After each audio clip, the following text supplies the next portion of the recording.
नीरज नीरज तुम्हारी राय से ज्यादा ये बताओ कि क्या किसी नेता से कोई बात हुई, ये भीड़ कम आई, क्यों नहीं भीड़ जुटी, क्यों नहीं कार्यकर्ता जुटे, इस पर किसी नेता से बात हुई, किसी विधायक से बात हुई क्या? बिल्कुल, दोनों मैं दो स्थानों पर कवरेज करने गया था। कालीचंद सराफ बजाज नगर में थे गिरफ्तारी देने, सांगानेर से घनश्याम तिवारी जी ने सिपरापत पर गिरफ्तारी दी थी। तो दोनों ही नेताओं को जो 100-125 की भीड़ थी 500 की नजर आ रही थी। मैंने कहा कि भीड़ बहुत कम जुटी है, क्या लगता है आपको अभी भी सत्ता और जो आपकी विधायकों में और संगठन में तालमेल नहीं है? तो उनका कहना था ऐसी कोई बात नहीं है, अलग अलग जगह है इसलिए ऐसा दिख रहा है आपको, भीड़ बहुत ज्यादा है। तो बजाज नगर में गिरफ्तारी ली 2 बस कार्यकर्ताओं की भर्ती है। कालीचंद सराफ उनकी संख्या 500 ज्यादा बताते हैं। घनश्याम तिवारी खुद गिरफ्तारी देना चाहते हैं। सिपरापत थाने में 100-125 की भीड़ होती है, वो भी उसको 500 की बताते हैं। तो नेताओं के जो चश्मे हैं उनमें उनकी संख्या ज्यादा दिख रही है। धन्यवाद धन्यवाद धन्यवाद नीरज।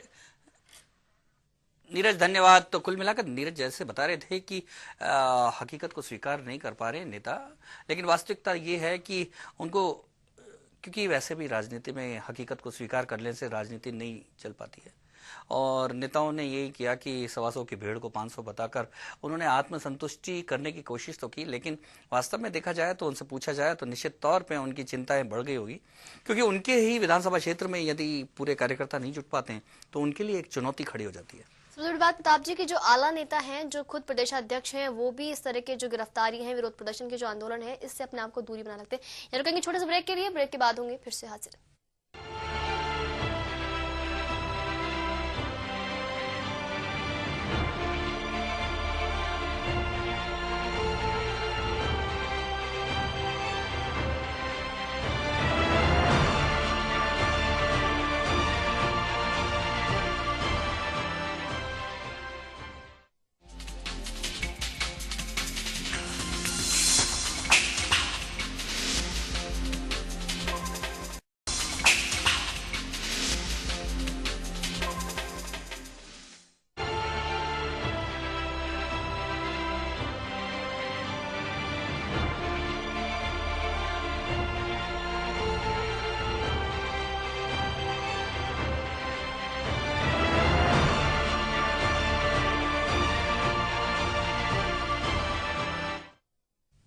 बड़ी खबर में एक बार फिर से आपका स्वागत है। आपको बता दें कि लगातार महंगाई, भ्रष्टाचार से जनता त्रस्त है और इसी को लेकर बीजेपी चाहे केंद्र में हो चाहे प्रदेश में हो, लगातार आंदोलन किए जा रहे हैं, विरोध प्रदर्शन किए जा रहे हैं। और आज भी यहाँ पर गिरफ्तारियां दी गई। पहले जहां पर बड़े बड़े बातें यहाँ पर की जा रही थी कि 2-3 हजार कार्यकर्ता गिरफ्तारी देंगे, वहीं महज कुछ ही कार्यकर्ता नजर आए गिरफ्तारी देने के लिए।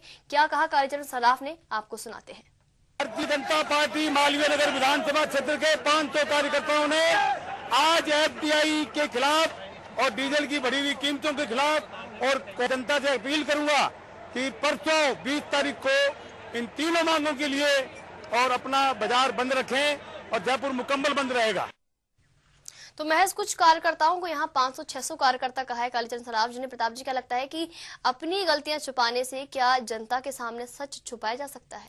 नहीं, जनता के सामने तो सच छुपता ही नहीं है, और सार्वजनिक राजनीति में तो कभी पूनम छुपता ही नहीं है। जनता को असलियत पता होती है, लेकिन ये निश्चित है कि जिस तरह से वो अपील कर रहे हैं तो कम से कम कार्यकर्ता साथ नहीं दे तो जनता तो कम से कम जागे, और इसलिए वो अपील कर रहे थे कि भाई मेरा कार्यकर्ता आप साथ नहीं दे रहे हैं। ऐसा केवल कालीचंद नहीं, सारे के सारे भाजपा के विधायकों की स्थिति ये हो गई है, जब कार्यकर्ताओं से उनका मेल मिलाप खत्म हो गया है, आपस में गुटबाजी हर मंडल पे। एक सवाल जो है उठता है बार बार कि भ्रष्टाचार हो, काला धन हो या फिर महंगाई जैसे मुद्दे पर कांग्रेस को असफल घेरने की कोशिश भाजपा कर रही है, लेकिन विपक्ष की एक अच्छी भूमिका नहीं निभा पा रही है।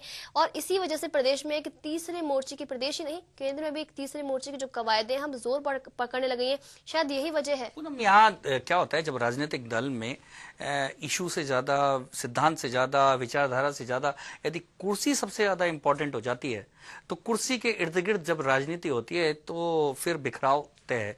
अब उस कुर्सी पे सारे के सारे विधायक बैठे हुए हैं तो बाकी सब लोग उनके साथ नहीं है, और क्योंकि यदि विचारधारा की राजनीति होती, यदि संगठन की राजनीति होती, यदि किसी इशू की राजनीति होती, तो निश्चित तौर पे जो ये 500 दिखाई दे रहे हैं ये 5000 होते, क्योंकि भाजपा और कांग्रेस की ताकत हम सब ने देखी है, जनता ने देखी है कि किस तरह से एक एक इशू को लेकर वो बिल्कुल उन्होंने बदलाव ला दिए हैं और बड़े बड़े आंदोलन खड़े कर दिए हैं। लेकिन आज वही कुकुर मुत्तों की तरह छोटी छोटी गुटों में बटी हुई पार्टी नजर आती है, क्योंकि कालीचंद सराफ हों, चाहे घनश्याम तिवारी हों, चाहे अरुण चतुर्वेदी हों, चाहे वसुंधरा राजे हो, इन सबकी राजनीतिक केवल कुर्सी के इर्द गिर्द घूमती है। इसलिए बीजेपी जो है इशू से ज्यादा कुर्सी की पार्टी बन के रह गई है, और कुर्सी की पार्टी में जो है इसी तरह से मुट्ठी भर लोग रह जाते हैं, वही हालत बनी है बीजेपी। बिल्कुल प्रताप जी, तो यानी कि कहा जाए तो अब भाजपा सिर्फ कुर्सी की पार्टी बन चुकी है, लेकिन जो आंतरिक गतिरोध है, जो अंतर्कलह है, वो मिटने का नाम नहीं ले रहे हैं। चुनाव आने वाले हैं और अगर यही हालात रहे तो बीजेपी को फिर से यहाँ पर मुंह की खानी पड़ सकती है। बड़ी खबर में आज फिलहाल इतना ही। आप देखते रहिए HBC न्यूज। नमस्कार।